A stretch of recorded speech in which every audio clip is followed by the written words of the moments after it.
We have Congresswoman Barbara Lee. And Congresswoman Lee, thank you so much for joining us at this hour. Glad to be with you. to give us a take on what took place. What's your feeling on the passage of this? Do you feel good about what happened?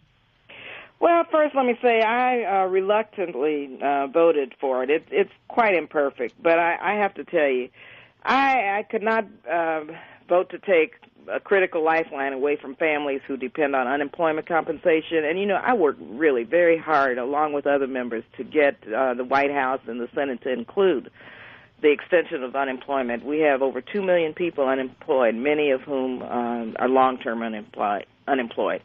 So I voted for it on that basis. Also, there are provisions in the bill that really protect the earned income tax credit for low-income families, the child care tax credit.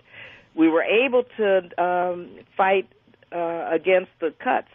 For a while there were cuts with regard to Medicare and Medicaid in terms of the formula, the chain CPI, and raising the eligibility age. Well, we really worked hard to get that out of the package, and so there were many provisions of the package that I thought were good, that would protect the most vulnerable, our senior citizens and low-income individuals. Well, and, of course, this is a large tax hike for the very wealthy. Sure, and I was going to mention that, because one of the things that we've had covered here on KCBS in the Bay Area is that tax hike. For what it's worth, it's going to hit an area like the Bay Area harder than some other metropolitan areas because of the success that people have in the Silicon Valley. Does that, when you were voting for that, did that even give you pause to say, look, maybe the greater good it's good, but for my area, for the people of where I live, that might be I don't know, maybe take a bit of a hit? I think the 250 threshold, 250,000 was the appropriate threshold, quite frankly.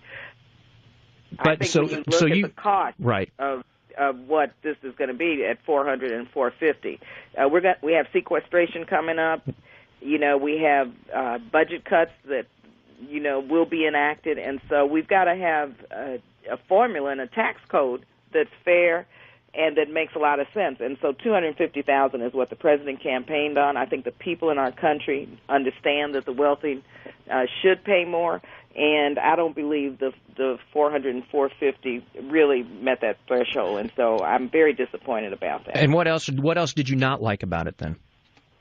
Well, there are, unfortunately, some cuts, and we're still looking at this in terms of the doc fix. Of course, this is a fix for, I believe, a year to provide the type of reimbursement which doctors deserve who provide care for low-income individuals, Medicare and Medicaid recipients. But they took the funding from an area that really impacts services for diabetes and end-stage renal disease and other illnesses that disproportionately impact underserved communities. And so I'm going to tell you, the Congressional Black Caucus, we were the last members to vote on this. And we reluctantly did so, but we also sent the message to the White House and to our leadership that they're going to have to fix this, and they're going to have to fix it very quickly, because communities of color don't deserve to have this type of a hit in this deal that we didn't even know about until later today. And so, there are good things in this bill, but there are also provisions in the bill that I think we need to look at and go back to the drawing board on. And from your perspective, and the president was very firm when he said he will not have another discussion, or kind of paraphrasing, with Congress about, and it was his alluding to the fiscal cliff, which we know is going to come up again here in a couple of months, talking about that we're not going to have this debate about defaulting on our money, and that, we have to be able to pay our debts. Do you foresee that, again, being a stumbling block? Have we maybe kicked the can down a road, as we know you're going to have another debate and discussion on this issue? Well, we have to see what the Republicans have to say. We have hardcore Tea Party Republicans who just will not, vote for anything. They want to dismantle government. The debt ceiling has been raised many times by Republican and Democratic presidents. That should not even be on the table. The president is right. That should not be an issue. Now, I'm a member of the Budget Committee and the Appropriations Committee, and so I'm going to work very hard to try to keep this off of the table. It should be automatic, and quite frankly, I'm one who believes that he should use, I think it's the 14th Amendment. The president has the authority to raise the debt ceiling anyway. And so he should just go on and do it. And believe you me, I hope that this doesn't become part of the problem. What I see, though, is as we move forward, is we're going to have a tough time addressing sequestration. In 2 months now we're going to have to talk about more cuts. And where are we going to go?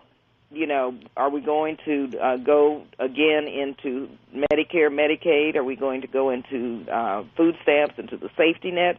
Are we going to go into looking at oil subsidies, these huge subsidies for oil companies? Are we going to look at the Pentagon budget? Are we going to look at areas where we know we can cut and achieve the savings that we need to achieve to reduce the deficit and create jobs? So the next few months are going to be very dicey.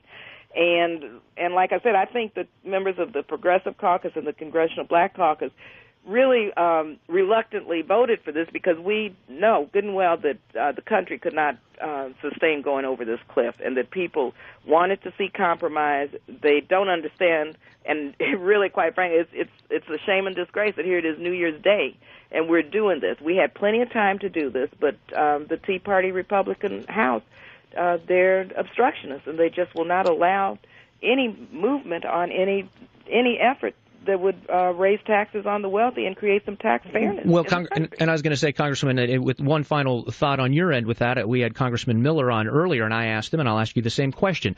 I know things are contentious, and people, and you've heard from people all the time saying, look, work together. I know it's imperfect, work together. Can you see yourself going forward, working with Republicans to improve upon, grind the sausage even more, if you will, and improve upon and make things better, where you can get cuts that make sense, and you can get revenues that make sense to where it helps lead the country on a path that it needs to go? Do you foresee you having the ability to work with people that you maybe don't agree with to get something like that done? I've been working with people I don't agree with forever. I mean, I've been here 14 years, worked with the Bush administration, championed the global HIV/AIDS initiative with President Bush.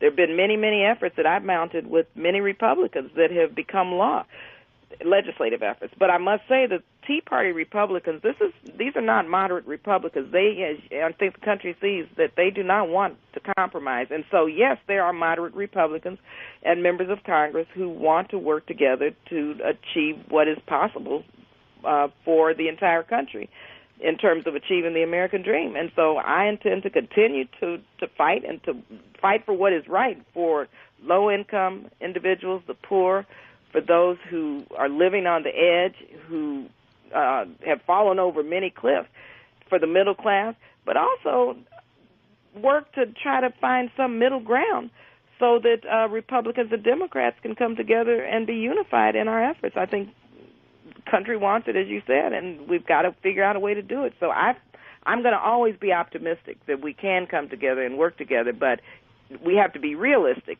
and know that it's an uphill battle, and know that we cannot just go along to get along.